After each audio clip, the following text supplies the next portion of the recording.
Devaneys. Welcome to day 3 of Beat Herder. Weather's not held up, but the atmosphere certainly has. Come on! The Whalers are absolutely tearing it up behind us, but we're here with Charlotte Devaney. Nice to meet you. How you doing? It's my pleasure. So DJ, record label owner, Yes. actor, Yes. dancer. Yeah. Am I missing anything? Artist. Boot shaker. Okay, professionally. Yeah, professional boot shaker. Animal lover. Loads of karma and fate are like two things I fully believe in. I'm not a religious person, but karma and fate. So I named the label Karma London because I'm from London. Got you. Whereabouts? South London. Cool. Near Croydon. So yeah, and yeah, so that's how it came about, and like it's evolved. And then I met my business partner, manager Joe, who's here with me today, and we started working together in 2016. Right. So from then we took the label to bigger levels, you know, and we produce and write all of my music together and do all my music videos together. Everything is produced and done by Karma London. So Awesome. So it's a fully functional production company and label, and I'm very proud of it actually because you know there's only 2 of us running it. So yeah, we've done some amazing stuff. So and more to come. Projects, Hologram sessions. Yes. Which you've done very, very well. Yes. And again, how did that come about? Kind of the same question. Yeah. So Hologram sessions came about in lockdown 2020. Bit of an accident actually. So my very good friend MC Skibbity, R.I.P. Skibbity, he's been a friend of mine for like over 20 years, or was a friend of mine for over 20 years, and like at the time people were doing these videos, right? So you'd have the DJ on one side and you'd have the MC on the other. The MC would pick up their phone and film themselves, and then people were putting them together and like live streaming them, right? So I was like, okay, I want to do a drum and bass set, right? Because I've always been a multi-genre DJ, right? Yeah. But I come from drum and bass originally, and my other half is Fabio, so I'm entrenched in the music, right? But I haven't always just played drum and bass, right? But yeah, I was like, I'm going to play a drum and bass set, and I'm going to call Skipper and see if he wants to just spit over it, and like we'll do one of these sort of videos and put it together, yeah. So I rang him up and I was like, Skippers, I want to do a set. Do you want to spit over it? He was like, yeah, sure. So like did this set, right? Filmed myself, and like during lockdown, I converted my kitchen into a streaming studio. Okay. Right. And if you go back and look at some of these videos, you'll see I have my garden in the background. I've got my dining room table like this, and I was behind with the deck set up. And Pioneer actually lent me some decks. No way, that's cool. So like I had that set up. So I filmed the set, yeah. I Skipper, and he was like, "Bro, this set's sick, Sean." All the old school. That's how I restarted playing drum and bass again.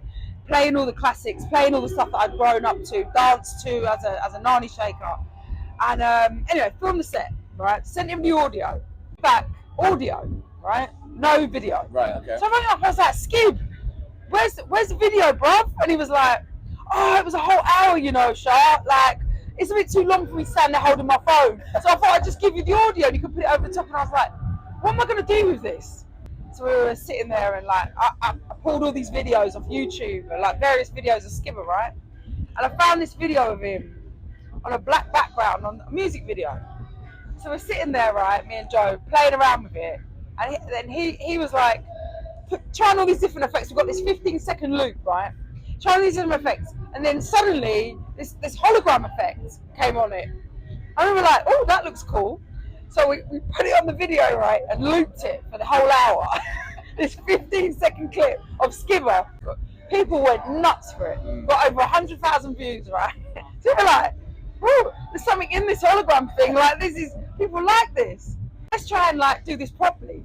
Let's try and do this like, you know, with him actually spitting over the set, yeah? Right, Skips, come back to my house. Came back to my house. This was like, if you watch this episode, it's so crap compared to like the ones we do now, because we didn't really know what we were doing, right? But here I am again. Did the set in the back in the kitchen, right? Skippers come over. It was so shit. Like the backdrop kept falling down, and like all these things, yeah. And I'll never forget the day. And even my dog, yeah, that day he brought a bag of sandwiches, right, round to and left it on the kitchen floor. My dog ate them all. Never work with animals. No. That's how the hologram session started, right? And then slowly but surely, as we started getting more technical with it, learning how to do things more, And then like it started going viral because it was like lockdown at the time. They were getting loads and loads of views like on the live streams on Facebook, and then we were putting them on YouTube, and the clips, they were all going mental, right? So then loads of other people started wanting to be on them.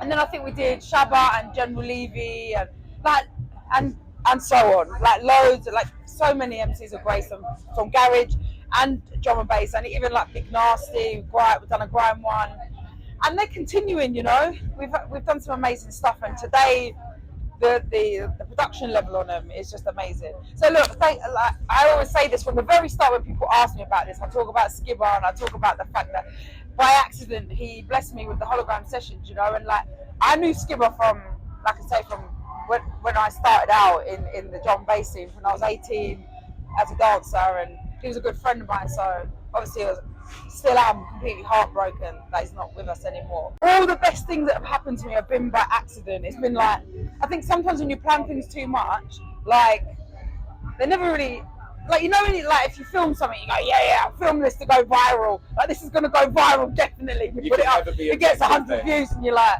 what? But then it's always the things you don't expect. Literally, we had a really successful video at Part Life. It was me at Shy FX just going mental. Yeah. It was kind of like the most embarrassing thing to do well. You know what I mean? That's what I'm saying. Like you just never know. So like that's do you know what? That's what keeps me excited about this industry after so many years. Like I'm still as excited as I was when I first started out. I know a lot more now, but I'm still as excited because you never know what's around the corner. Like, even getting to work with Snoop, like that came about from an early viral video of something I did, and someone seeing it and asking me if I wanted to work with him, like because they thought it was brilliant. Like you just never know what's around the corner. So another thing we wanted to ask you to wrap things up: you dropped a track today. Oh, what? You dropped a track today?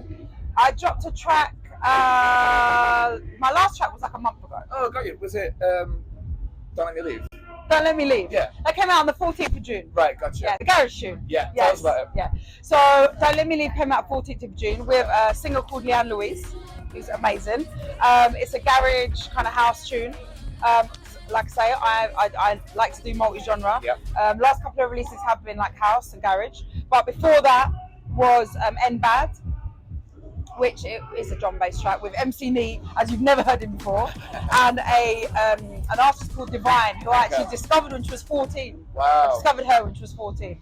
And now she's 18. Absolutely sick. She's from Chicago. So she's more of a hip hop rapper. But I was like, do you want to do a drum bass track? And she was like, yeah. So then I've got a new track coming out on the 16th of August, which is another drum and bass track. So yeah, I'm just varying it up this year, you know, just a bit of everything. Wow. No, it's called Latina. Yeah. And I actually shot the video back in April in LA, in the kind of Mexican, the kind of like proper Mexican areas of LA. I'm a shocking solid leg. I'm a queen with tunnel vision, you're a leader, you're a boss. Get easier with time, but I'll never own a watch. I call it like I see it, you're blind, I'm seeing, my music must be braille. Charlotte, it was an absolute pleasure. I'm very excited for your set as well. Thank you.